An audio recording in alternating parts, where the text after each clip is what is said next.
So hello everyone, I'm back with my new video which is on the topic,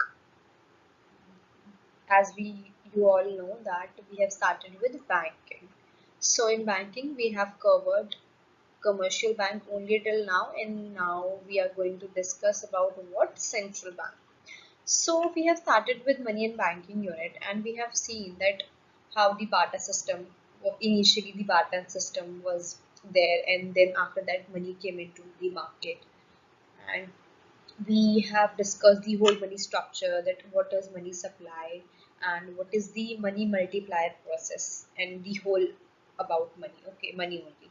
Now we have discussed about banking in only one video. So this is the last video, and this is the end of the unit.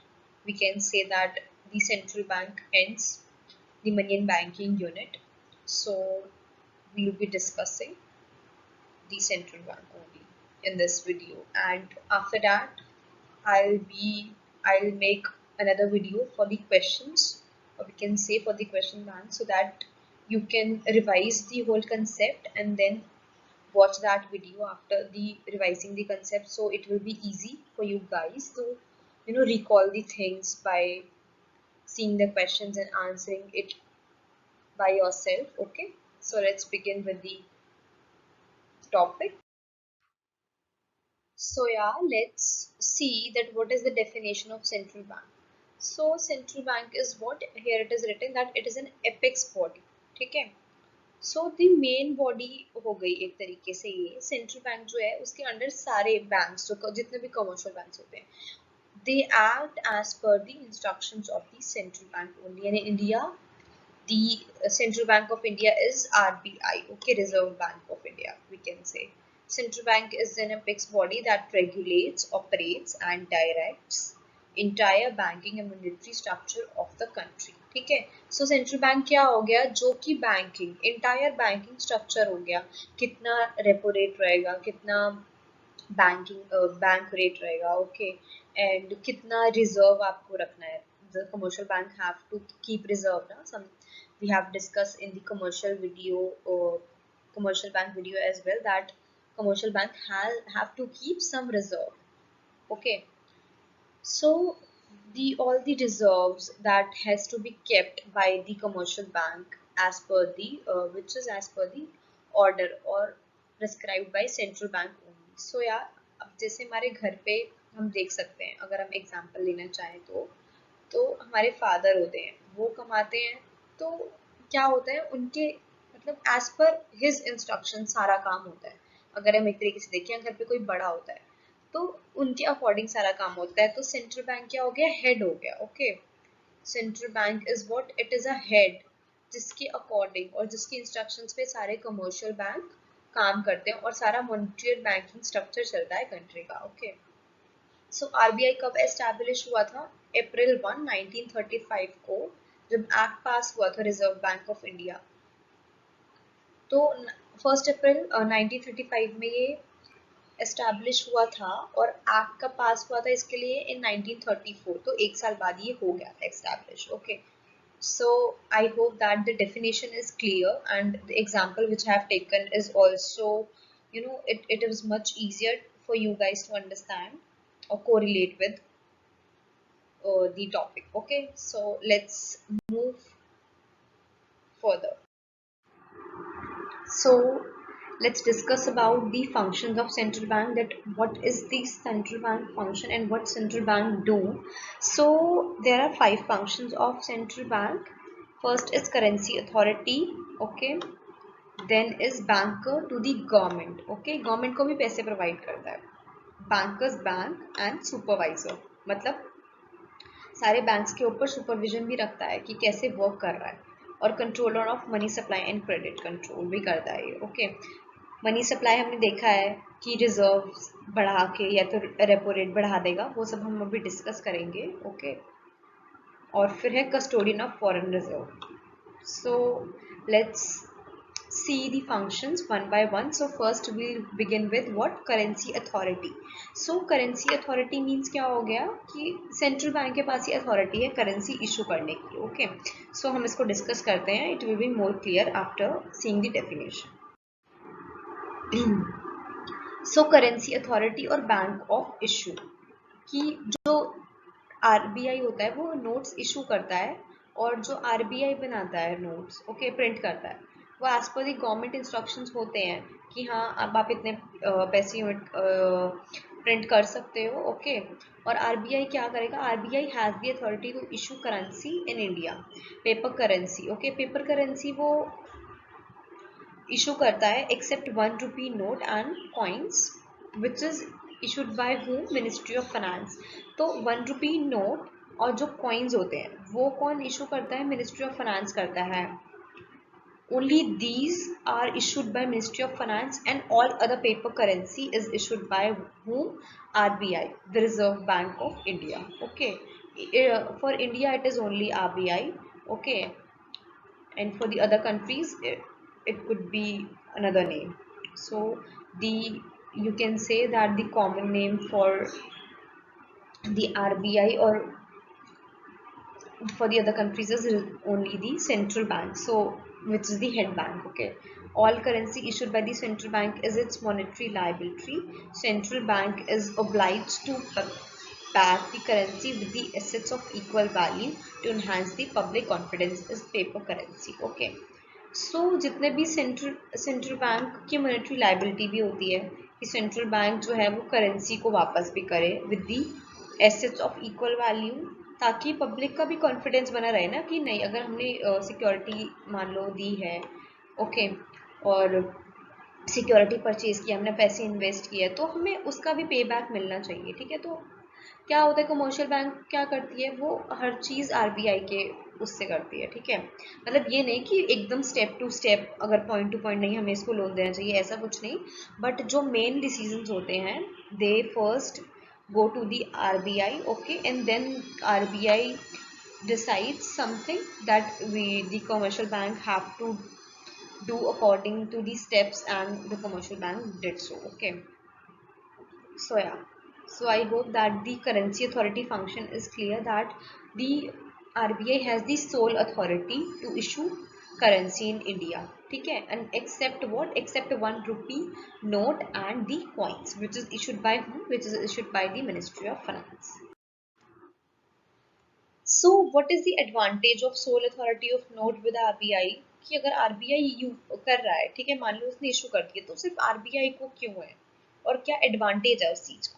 तो देखो, अगर अगर हम हर किसी को बोल दें कि भाई सब अपने अपने नोट प्रिंट कर लो, तो कोई यूनिफॉर्मिटी रह जाएगी, कोई सिमिलैरिटी नहीं रहेगी, किसी का नोट किस तरीके का होगा, किसी का नोट किस तरीके का होगा, तो we didn't have how will be able to decide the standard कि हाँ हम इसको स्टैंडर्ड मानते हैं और इसी के अकॉर्डिंग एक्सेप्ट करेंगे। हम किसी को भी नहीं बोल सकते ना कि नहीं, हम इस ए, मान लो कोई ए पर्सन है और कोई बी पर्सन है, ठीक है, मान लो इकोनॉमी में ए और बी ही पर्सन है और आरबीआई है, ठीक है, अगर हमने तीनों को बोल दिया कि अपने अपने नोट इशू कर लो, तो हम कैसे डिसाइड करेंगे, हाउ विल गोना डिसाइड कि हमें किसके नोट को अपने ट्रांजेक्शन्स के लिए यूज करना चाहिए। So to have the uniformity in note circulation, ठीक है, तो ये एक एडवांटेज हो गया, give central bank power to influence money supply because currency with public is a part of money supply, okay. So अब सेंट्रल बैंक ही money supply को इन्फ्लुएंस करता है by changing the different rates in the economy, ठीक है। सो अगर central bank के पास power नहीं होगी, सबको पावर दे देंगे, तो भाई सब अपने हिसाब से रेट फिक्स कर लेंगे, then inflation deflation, inflation deflation, यही चलता रहेगा इकोनॉमी में। So to stabilise the economy, okay, so only the central bank have to influence the money supply. So the sole authority of note with RBI, what RBI can do, RBI can influence the money supply and can have uniformity in the whole economy by circulating the notes, okay.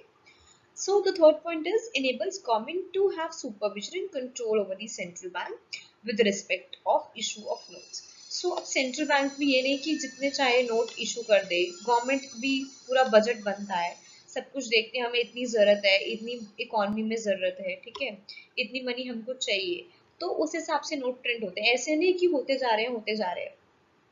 सो सब कुछ देख के budget तैयार होता है, then we'll decide that how much money we need it and how much money is in the economy, okay.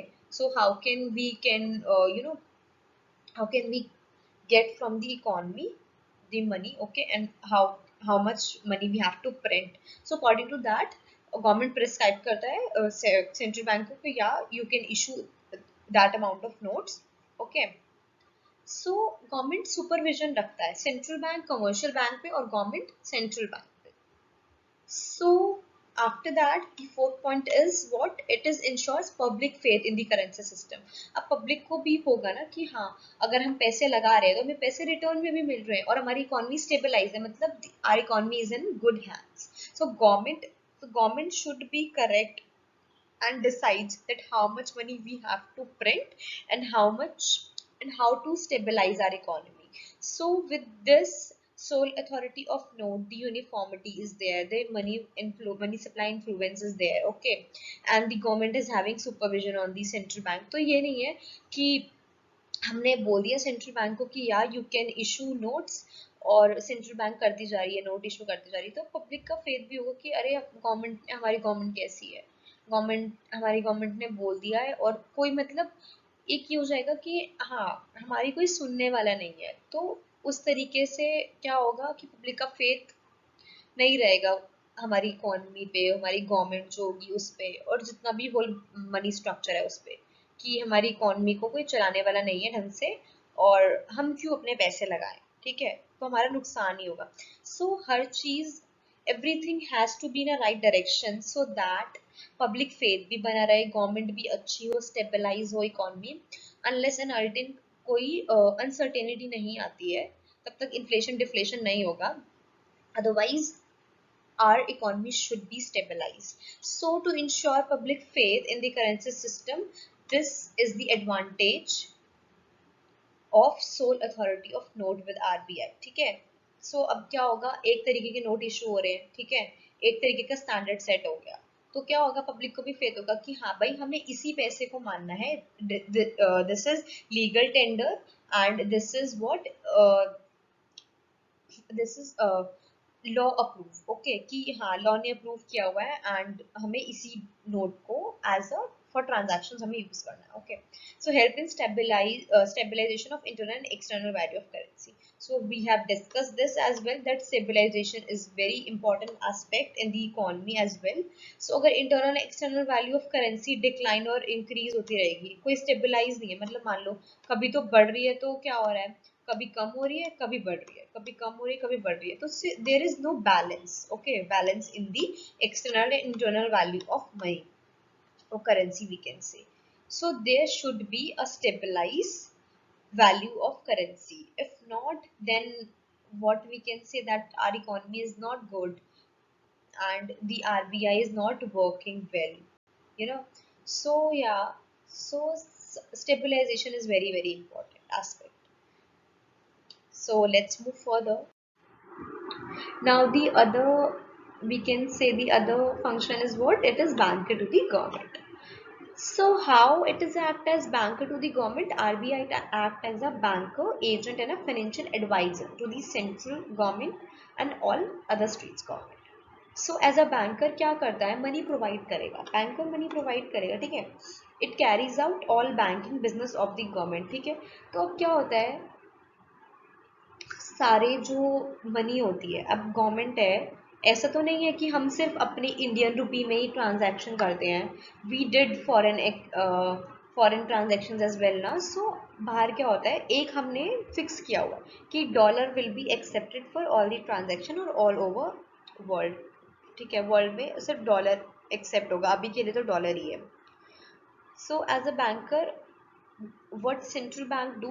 Central bank carries out all the banking business of the government, कि कितने उसका account maintain करेगा, क्या debit हो रहा है, क्या credit हो रहा है, पेमेंट करेगा, रिसीप्ट एक्सेप्ट करेगा. ओके, सो सारा पैसा गवर्नमेंट का बैंक में आता है, ठीक है, बैंक से जाता भी है, बैंक से आता भी, जितने रेमिटेंसेस मिलते हैं, जितने अदर बैंकिंग ऑपरेशंस हैं. So it carries out all the exchange, remittance and other banking operations of the government and make payments on the behalf of the government and accept receipts on the behalf of the government.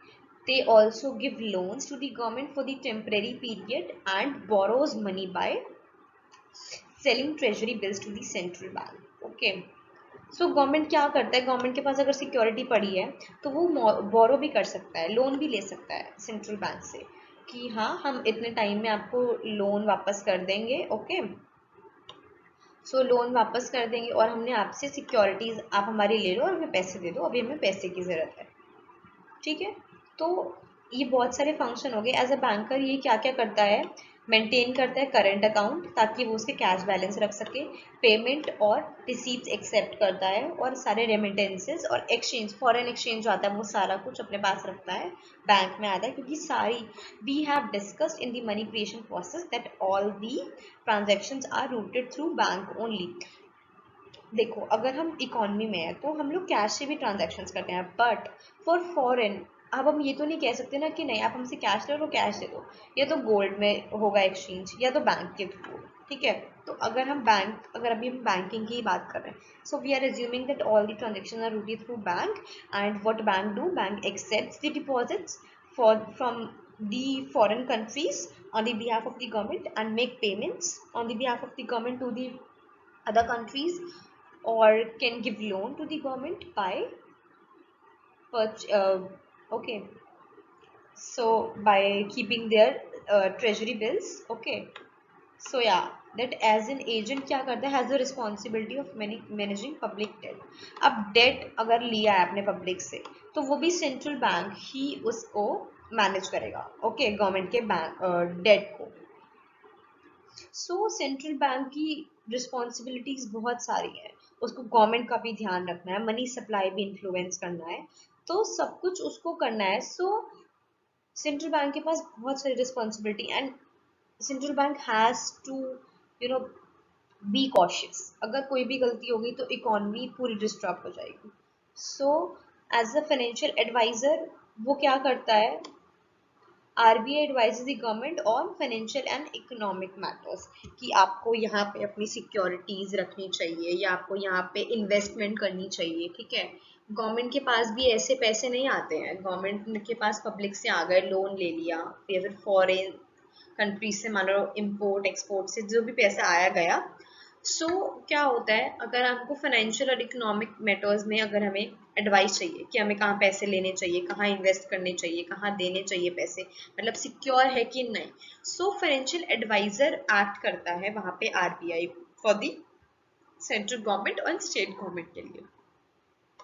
I hope that it is clear to all of you that we have discussed about what that how the bank the RBI act as banker to the government। So as a banker वो क्या करता है, current account रखता है उनके, ताकि cash balances, हमारे current account भी होते हैं, सेविंग्स अकाउंट हम लोग खुलवाते हैं, वहाँ पे हम लोग क्या करते हैं, अपने पैसे डिपॉजिट करवाते हैं। ओके, फिर उसके बाद अब सेम गोज विद, जैसे हमारे लिए कमर्शियल बैंक है वैसे ही आरबीआई है गवर्नमेंट के लिए। Okay, so government commercial bank हमारे लिए क्या करते हैं, हम उनको पैसे देते हैं अपने, and we do demand deposit. जब हम डिमांड करते हैं तो क्या होता है, हम पैसे निकलवा लेते हैं अपने, फिर पैसे डिपॉजिट भी कर देते हैं, और बैंक के थ्रू हम क्या करते हैं, ट्रांजैक्शंस भी करते हैं, पेमेंट करते हैं, किसी से पेमेंट रिसीव करते हैं। तो same goes to the RBI as well for the government. Okay, so government के लिए वो क्या करता है, रिसीप्ट देता है, रिसीप्ट लेता है,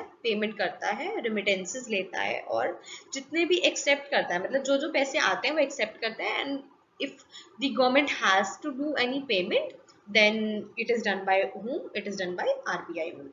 और एजेंट के लिए क्या करता है, वो उसके मैनेज करता है पब्लिक डेट को, एंड फाइनेंशियल एडवाइजर वो उसको फाइनेंशियल और इकोनॉमिक मैटर्स में एडवाइस करता है कि you have to invest in this security, और you have to give loan to this country और not something something. Okay, so I hope that the all points are clear to you।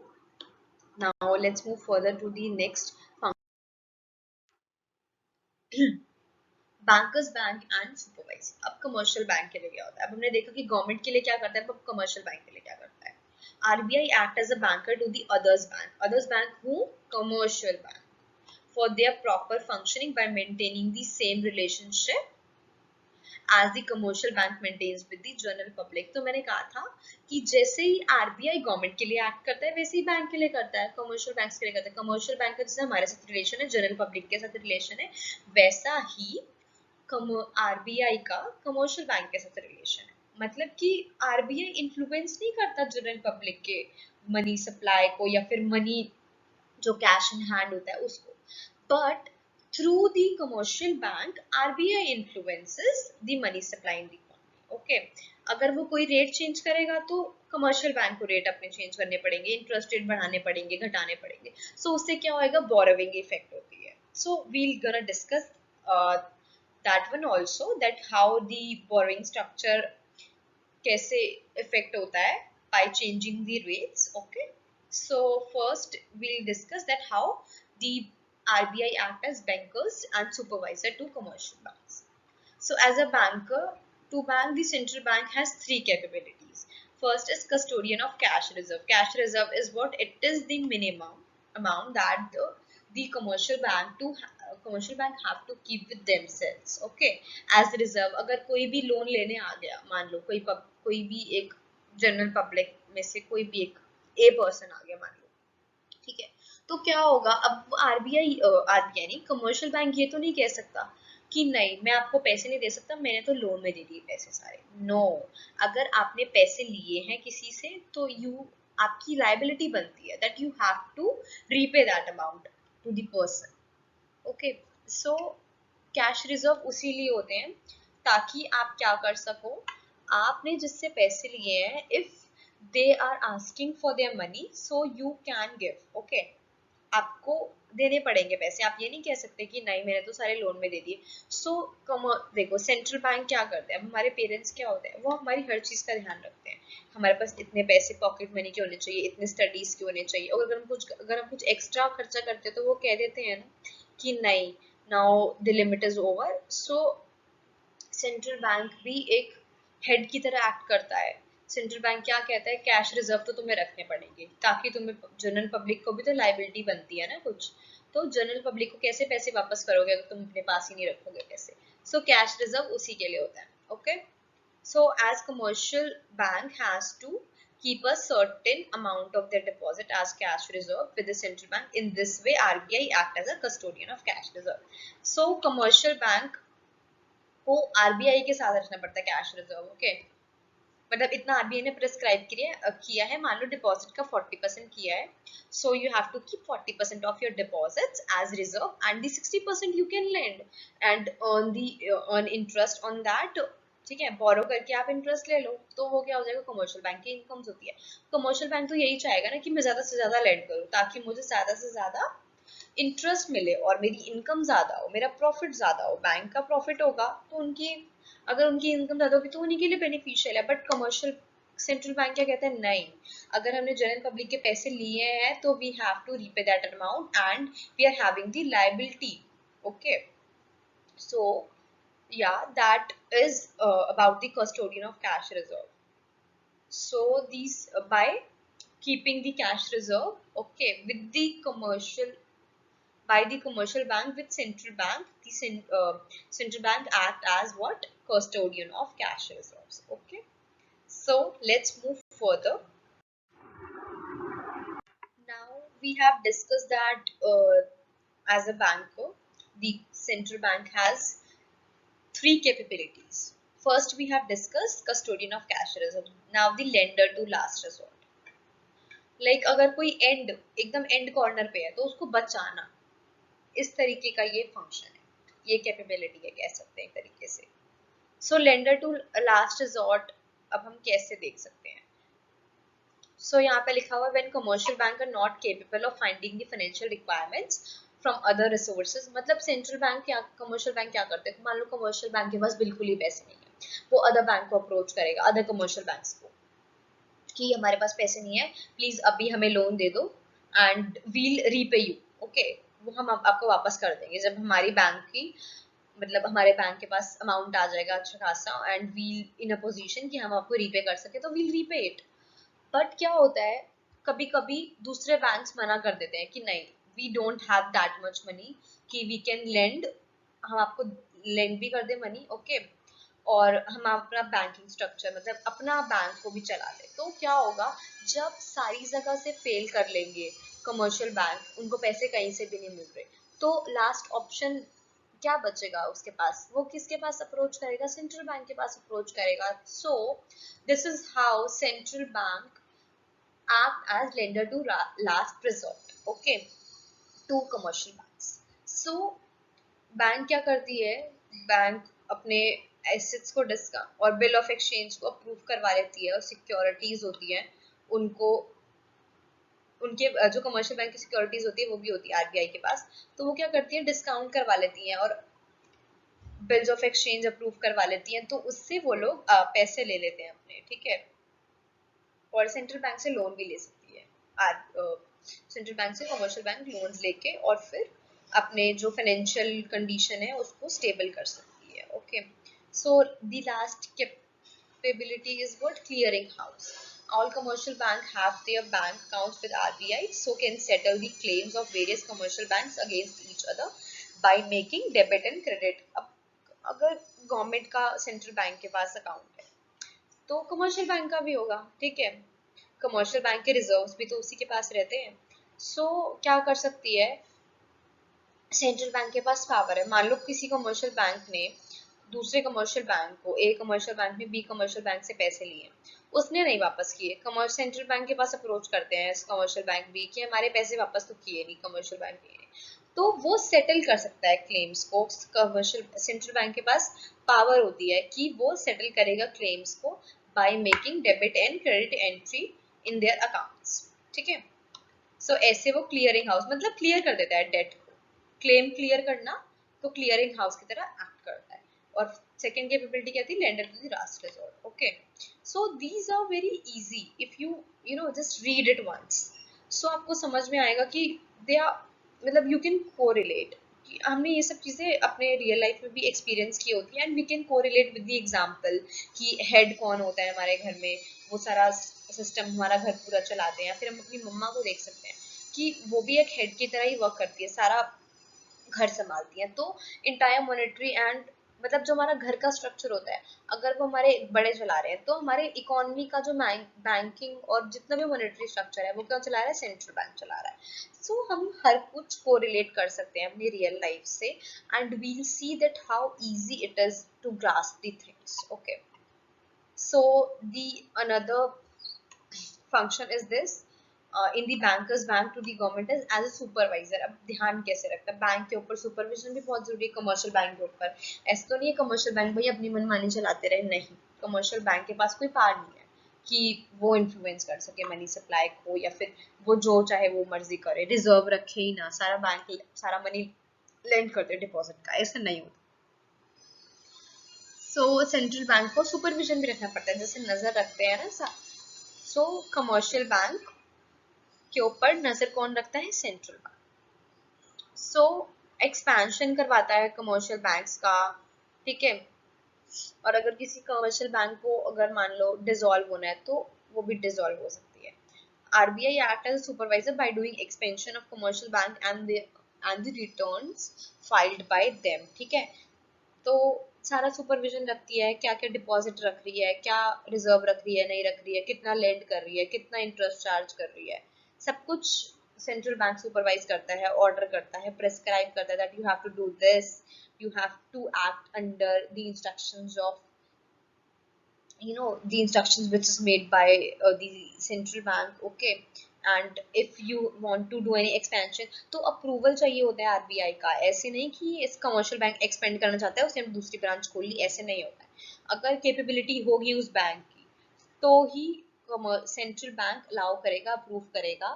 पहले return file करना पड़ेगा कि ये देखो ये हमारे पूरी हमारा स्ट्रक्चर है, हमारा ही बैंकिंग स्ट्रक्चर है, हमारे पास इतने पैसे होते हैं, इतने इतने बोरोविंग्स आती हैं हमारे पास. ओके, और अब हमें अपने एक्सपेंशन की जरूरत है, सो प्लीज अप्रूव. हमारा जो भी उनका लेटर होता होगा, अप्रूवल लेटर या फिर कुछ भी एक स्ट्रक्चर में वो लोग लिख के देते होंगे, जिसमें लेटर लिख के देते हैं ना हर चीज के लिए कि हाँ we need this and that. So yeah, so for the expansion of commercial banks, the commercial bank have to approve first from the RBI only, then they'll be able to expand their branches. Okay, so जितनी भी branches अगर हम देख रहे हैं कि हर जगह है, क्यों है, क्योंकि कमर्शियल बैंक को आरबीआई ने बोला है कि हाँ भाई तुम केपेबल हो, तुम अपनी एक्सपेंशन कर सकते हो.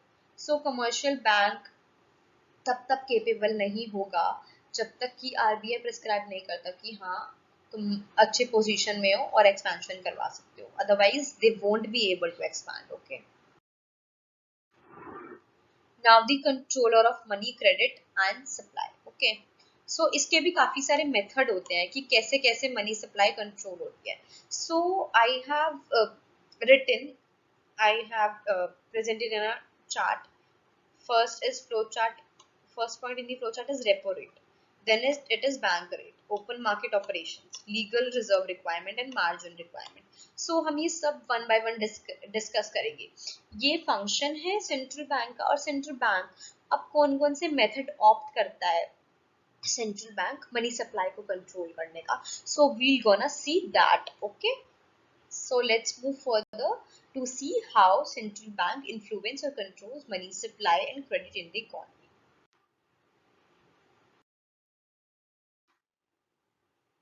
So yeah, let's begin with the methods. So first method is about repo rate. Repo rate is what? It is the rate at which commercial bank borrows money from the central bank for meeting their short-term needs. So short-term needs is the most important word here. In the another method, we'll see that there is a bank rate which is for the long-term needs of the commercial bank. Okay, so here अब repo rate का क्या फर्क पड़ेगा. मान लो repo rate बढ़ गया तो commercial bank को जो शॉर्ट टर्म नीड्स के लिए लोन लेना है वो ज्यादा रेट पे लेना पड़ेगा. तो कमर्शियल बैंक क्या करेगा, जब वो जनरल पब्लिक को लोन देगा तो वो उनको ज्यादा रेट पे लोन देगा. तो उससे क्या होएगा, जो बोरोविंग है वो रिड्यूस हो जाएगी. Borrowing will reduce, like if I am representing the borrowing with B, so repo rate बढ़ने से मान लो आर आर है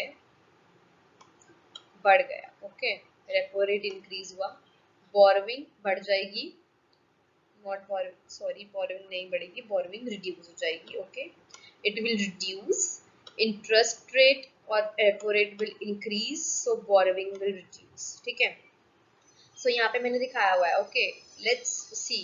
तो पूरा प्रोसेस मैंने यहाँ पे डिस्कस किया हुआ है कि कैसे कैसे अगर रेपो रेट यहाँ पे देखो इंक्रीज हो रहा है, एरो देखो ऊपर जा रहा है ना, सो इंक्रीज हो रहा है. So increase in lending rates बढ़ जाएंगे कमर्शियल बैंक के. तो वो क्या फोर्स करेगा कमर्शियल बैंक को, increase their lending rates for the general public. तो जनरल पब्लिक को जो अमाउंट ऑफ लोन ऑफर हो रहा है और जो इंटरेस्ट रेट चार्ज हो रहा है वो ज्यादा रेट पे चार्ज होगा. Okay, which discourages general public from taking loans and hence the money supply decline. So if in exams, if it is asked that how can central bank reduce money supply in the economy, so by increasing the repo rate central bank can reduce the money supply in the economy. And you can explain, जैसे मैंने इसमें explain किया हुआ है, 2 points में आप लोग explain कर सकते हो. सो आपको टू द पॉइंट आंसर लिखना है इकोनॉमिक्स में. You don't have to write this and that, ऐसे ऐसे होगा सेंट्रल बैंक ये सेंट्रल बैंक वो, नहीं. You have to write the answer exact to the point होना चाहिए answer, and you get the marks. Okay, अगर ये 5 मार्क्स का है तो 5 मार्क्स में लिखो. 5 मार्क्स में आप क्या कर सकते हो, सेंट्रल बैंक बता सकते हो, कमर्शियल बैंक बता सकते हो. Then you can discuss that what is repo rate and what is for it is. Okay, just like it is for short term needs. Okay, so फिर क्या बताओगे आप. देखो रेपो रेट अगर इंक्रीज हो रहा है तो कमर्शियल बैंक का लेंडिंग रेट बढ़ेगा. कमर्शियल बैंक का लेंडिंग रेट बढ़ेगा तो वो डिस्करेज करेगा बोरोविंग करने से जनरल पब्लिक को. तो जनरल पब्लिक के हाथ में पैसा नहीं होगा तो इकोनॉमी में मनी सप्लाई होगा ही नहीं, and वाइसा versa. If the repo rate will decline, चलो इसको भी डिस्कस कर लेते हैं. If the repo rate will decline, so what will gonna happen in the economy. So repo rate decline होगा, कमर्शियल बैंक क्या करेगा, कमर्शियल सीबी से अगर मैं इसको रिप्रेजेंट करूँ तो कमर्शियल बैंक क्या करेगा, ज्यादा लोन लेगा, अपने लेंडिंग रेट भी कम कर सकता है, एलआर विल बी रिड्यूस. ठीक है, सो जनरल पब्लिक क्या करेगी, borrow more. General public will borrow more and hence the money supply which is represented by MS will increase in the economy. So here is the situation when the repo rate is declined, and in the points I have discussed that if repo rate is increased, so how will be the situation in the economy.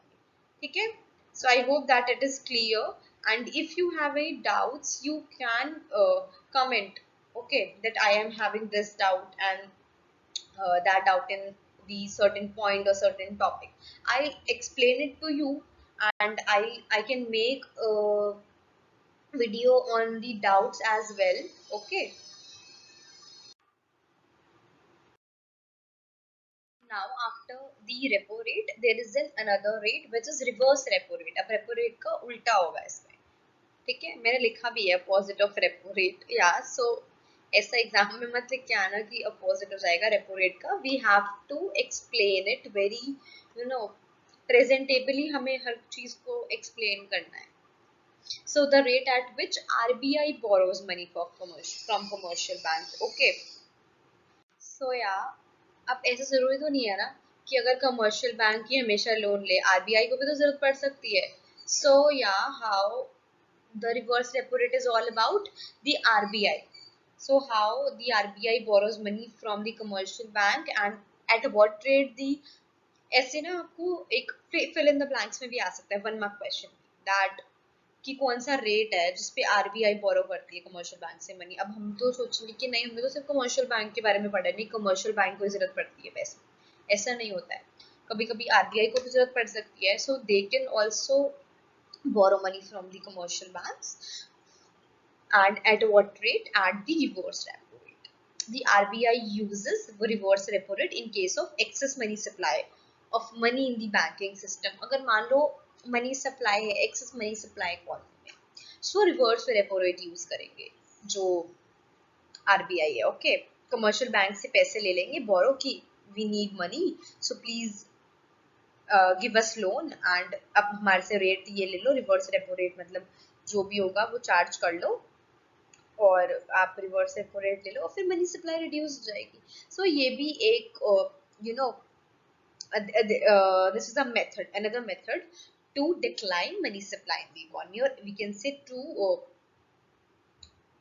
reduce the excess money supply in the economy or in the banking system. सो या अगर commercial bank के पास excess money हो तो क्या करेगा RBI? RBI will use reverse repo rate. An increase in the reverse repo rate induces bank to transfer more funds to RBI due to attractive rate of interest. So attractive rate of interest, rate of interest ज्यादा होएगा तो क्या करेगा? What will RBI, what will the commercial bank think? अरे rate of interest ज्यादा है, rate ज्यादा तो हम ज्यादा लोन देंगे. Not the B, I will write it as R, not I will write it as L. Okay, L for loan. So loan will increase. So loan increase. So क्या होगा? जो उसके funds हैं वो so अब क्या होगा? अब लोन इंक्रीज हो गया, रेट भी इंक्रीज हो गया, तो फंड्स क्या होंगे? डिक्लाइन हो जाएंगे. कमर्शियल बैंक के फंड्स डिक्लाइन हो जाएंगे, जितने डिपॉजिट्स होंगे इट विल डिक्लाइन, और ज्यादा पैसे होंगे तो ले लिए सेंट्रल बैंक ने कमर्शियल बैंक से, ऐसा हो गया. Okay, so this is the another method. This method is not in the books, मतलब किसी बुक में होगा किसी में नहीं होगा, बट जिस बुक को मैं रेफर करती हूँ उस बुक में है एक बॉक्स टाइप बना हुआ है, उसी में रिवर्स रेपो रेट का दिया हुआ है. maybe it can be asked or not asked in the exam because बहुत सारी यूनिट्स है. so I don't think कि आपसे रिवर्स रेपो रेट ही पूछे और कुछ ना पूछे मनी बैंकिंग यूनिट का, बट या you should have knowledge about reverse repo rate as well. अगर कोई एक आधा क्वेश्चन भी आ सकता है, ठीक है, अगर कोई आ गया by chance in case of आ जाता है तो why to lose marks. So just to have knowledge, you can only just you don't need to mug up the things, you just have to revise it. और अगर आप एक बार भी देखोगे ना, you just see कि हाँ बहुत easy है, आपको repo rate आ गया, so you will be able to learn the reverse repo rate as well. Okay, so let's move to the another method which is bank rate. Bank rate is what? It is known as discount rate, और repo rate क्या बोलते थे हम? Repurchase rate. तो rate at which RBI lends money to the commercial bank for meeting their long term needs for, okay, अब repo rate किसके लिए था? For the short term needs, and here the bank rate it is for long term needs. Okay, so एक difference हो गया, and it is work same as repo rate. अब repo rate, अब bank rate, चलो मैं ऐसे बता देती हूँ, मैंने यहाँ पे लिखा नहीं है but I'll explain it to you. Bank rate बढ़ा, ओके, मान लो ये हो गया BR बढ़ गया, लॉन्ग टर्म लोन्स लेने हैं कमर्शियल बैंक, रेट बढ़ा तो commercial bank will discourage to borrow money. Okay, discourage हो जाएगी, ऐसे एरो नीचे की तरफ आ गया. फिर क्या होगा? अगर लोन ले भी लिया तो commercial bank will do what? They will increase their lending rates. L R will be going to increase for the general public, for the general public. Okay, so GP I am writing for general public. Okay, writing में थोड़ा issue हो सकता है, sorry. GP is for general public. So general public के लिए lending rate क्या हो जाएंगे? increase हो जाएंगे. So फिर उससे क्या आएगा? मनी सप्लाई डिक्लाइन हो जाएगा. अब हमने रेपो रेट में भी यही देखा था कि सेम रेपो रेट का भी यही इफेक्ट है, और बैंक रेट का इफेक्ट दोनों का सेम है. Application is same, just the needs are different. For the bank rate is for long term needs and the repo rate is for short term needs. So application is same, only the definition is changed. Okay, so I hope that bank rate is clear, and we're gonna move to another method. So our next method is open market operations. Up here market is involved, so there should be a buying and selling process. Buying and selling of, वो नहीं, buying and selling of not clothes and all. It is for government securities. Okay, so government securities, the buying and selling of government securities by the central bank. Central bank के पास सारे government का remittance, exchange, securities, payments, receipt जो भी होता है, it is all carry out by the central bank only. So central bank is the banker for the government. So central bank क्या करता है? गवर्नमेंट के बिहाफ पे गवर्नमेंट सिक्योरिटीज सेल करता है, गवर्नमेंट सिक्योरिटीज परचेज करता है from the public and commercial bank to the public and commercial bank. So if अगर अल्टीमेट गोल आपका है मनी सप्लाई को, मान लो आप डिक्लाइन करना चाहते हो, ओके, सो मनी सप्लाई को डिक्लाइन करने के लिए आप क्या करोगे? मनी सप्लाई को डिक्लाइन करनी है, ओके, ये डिक्लाइन की तरफ होगा. सो अगर मनी सप्लाई डिक्लाइन करनी है तो सेंट्रल बैंक को क्या करना होगा? सेंट्रल बैंक दो चीज कर सकता है, या तो बाय कर सकता है या तो सेल करेगा. सेल करेगा तो क्या होगा? पहले हम सेल का देखते हैं. सेल ऑफ सिक्योरिटीज में वो क्या कर रहा है? Sell of securities by RBI reduces the reserve bank reserves of the commercial bank and adversely affects the ability to create credit and therefore decreases the money supply in the economy.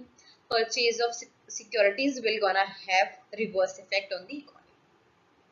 So मान लो cell करा है securities cell कर दिए तो क्या होगा? अगर हम लोग कोई चीज खरीदते हैं तो हमें पैसे देने पड़ते हैं. सो मनी आ जाएगी किसके पास? General public. मान लो दो तरीके की मनी हो गई, दो तरीके से मनी आ सकती है आरबीआई के पास. कैसे?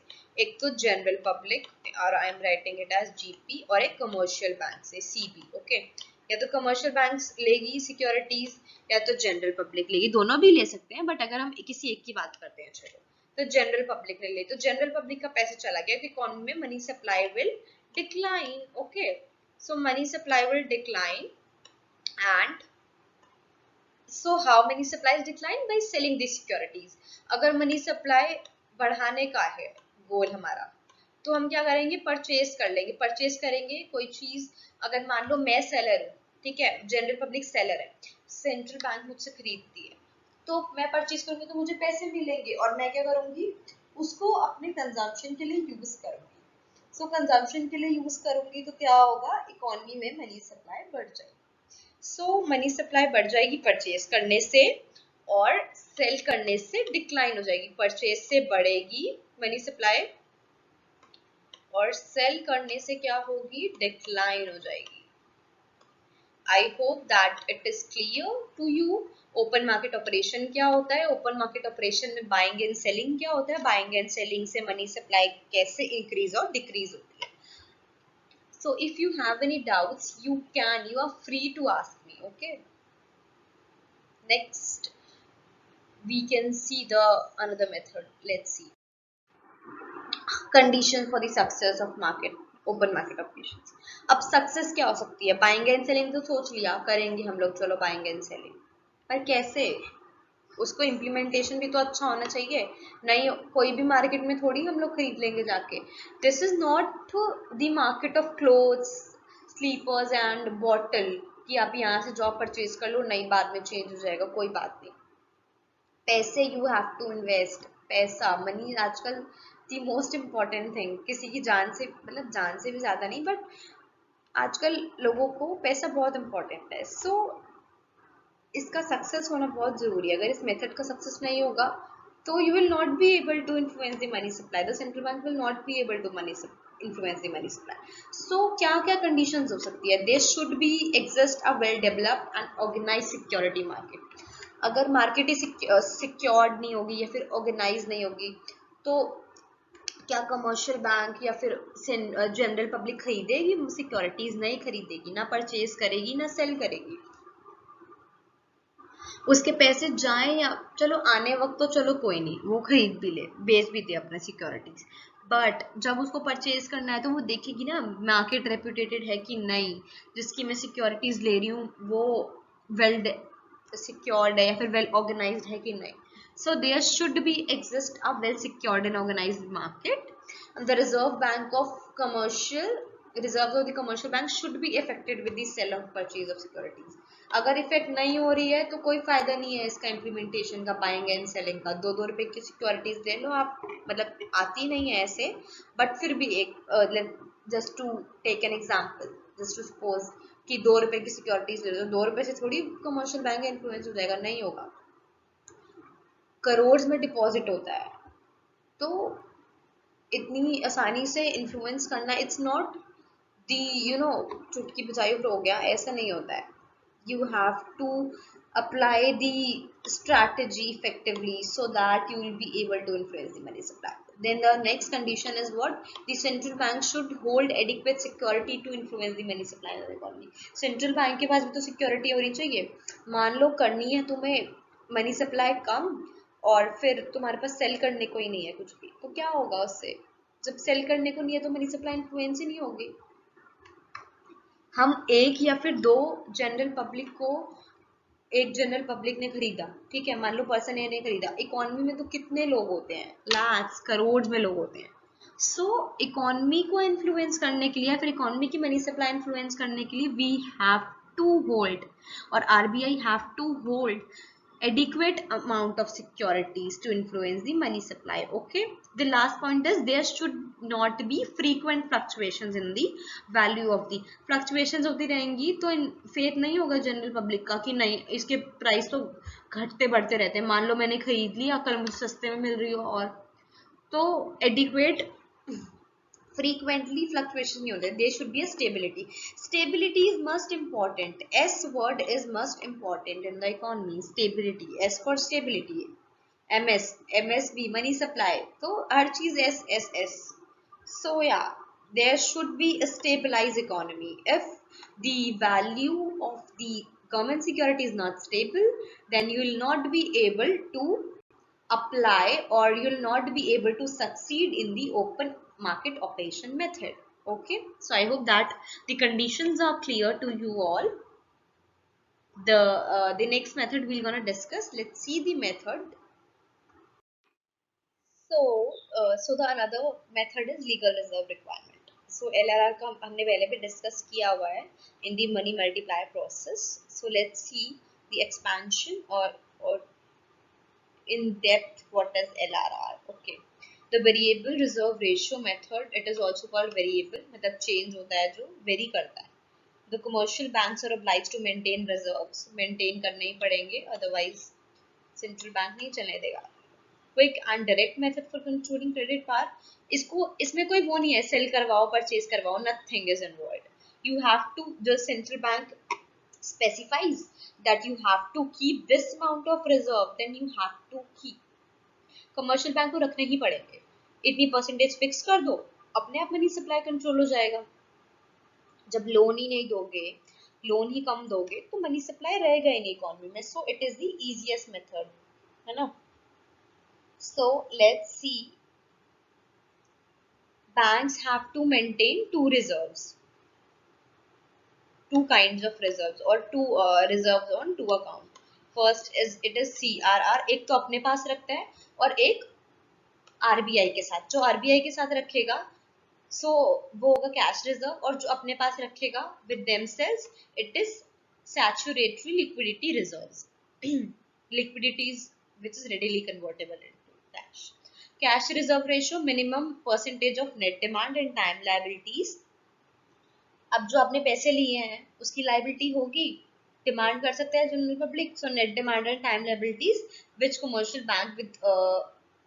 Banks have to keep with the central bank. So central bank के साथ रखने वाली रिजर्व्स कौन सी होगी? Cash reserve. और सैचुरेटरी लिक्विडिटी रिजर्व कौन सी हो गई? जो it refers to the minimum percentage of net demand and time liabilities which commercial bank are required to keep to maintain with themselves only. ये अपने पास रखते हैं, वो सेंट्रल बैंक के पास रखते हैं. सो अगर डिफरेंस आ जाए so you will be able to understand. और एक पॉइंट आप सिमिलैरिटी का लिख दो, एक डिफरेंस का लिख दो अगर शॉर्ट नोट आता है तो दोनों के ऊपर.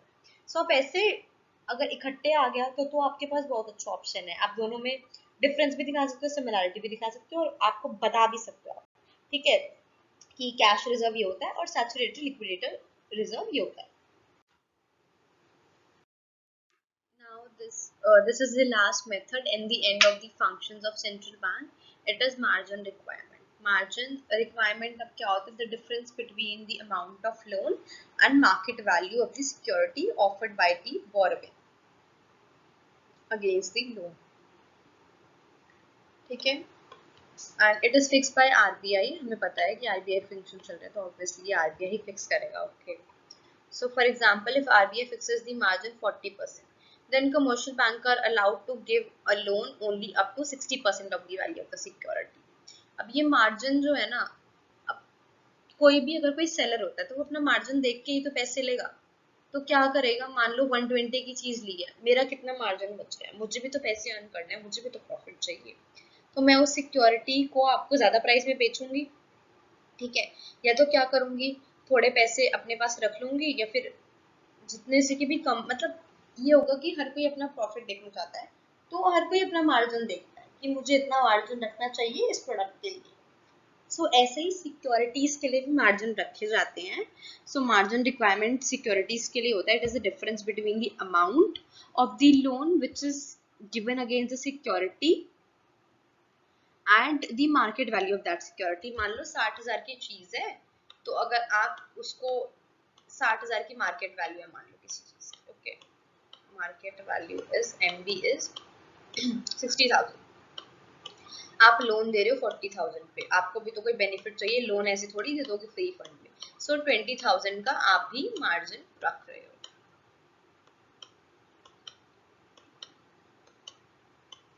सो ये हो गया आपका margin. Okay. I hope that it is clear. The increase in the margin reduces the borrowing capacity. मान लो भाई 60,000 की चीज है, उसमें से बैंक बोले कि नहीं मार्केट वैल्यू 60,000 की है बट मैं आपको 30,000 ही दे पाऊंगा लोन डिडक्ट करके मार्जिन, तो फिर रिड्यूस हो जाएगा. पब्लिक सोचेगी कि मैं 50,000 की पहले अपना खरीदा, फिर अब 60,000 की मार्केट वैल्यू भी है, तो मुझे सिर्फ 30,000 क्यों मिले? नहीं ना. सो जनरल पब्लिक रिड्यूस कर देंगी, मतलब बोरोइंग कैपेसिटी जो होगी वो रिड्यूस हो जाएगी. सो अगर मार्जिन बढ़ेगा सो बोरोइंग कैपेसिटी जो होगी वो रिड्यूस हो जाएगी. ओके. अब एक एग्जांपल देख लेते हैं इसका. एग्जांपल है, यहाँ पे कमर्शियल बैंक है, यहाँ पे सेंट्रल बैंक है, RBI है. कमर्शियल आरबीआई ने, सेंट्रल बैंक ने क्या करा, फिक्स कर दिया मार्जिन 60%। तो अब 40% ऑफ द सिक्योरिटी ही दे पाएगा जो होगा commercial bank, mister Robert. Robert को पैसे चाहिए, उसके पास सिक्योरिटीज है मान लो 10,000 की, तो आरबीआई कहता है कि नहीं, 60,000 तो आप रखो मार्जिन का और 40% आप दे दो उसको, मतलब कि 60% you have to keep for the margin and 40% you can lend to Robert only. Okay, so 4,000 will be the amount which could be lent by the commercial bank to Mr. Robert. Wishes to borrow 10,000, Mr. Robert की बात कर रहे हैं, he wishes to borrow 10,000 but will only get 4,000 as the loan amount because of the margin requirement. So with the example, I hope that it is clear the how margin requirement act in the or for the influence of the money supply in the economy. So here my video ends, and I hope that the whole central bank concept is clear to you. And if you have any doubt, you can give me, uh, you can comment in the comment section, and also can contact me through my WhatsApp and email, and we can also arrange for the doubt session, or we can also make video. I can also make video on doubts as well. If I'm getting more and more doubts, so I'll make another video for the doubt only. Okay, वो topic में include कर लूँगी उस video में. And if you want me, so I can also arrange a Google Meet as well, so that it will be more clear to you, and I'll use the presentations and different example, so that it will be the topic is more clear to you guys. So please do give me feedback, please, it is very important. And you can also suggest some topics so that I can make more and more video and make you people feel interested. Okay, so yeah, please just share your queries and I'll resolve your queries. Thank you so much.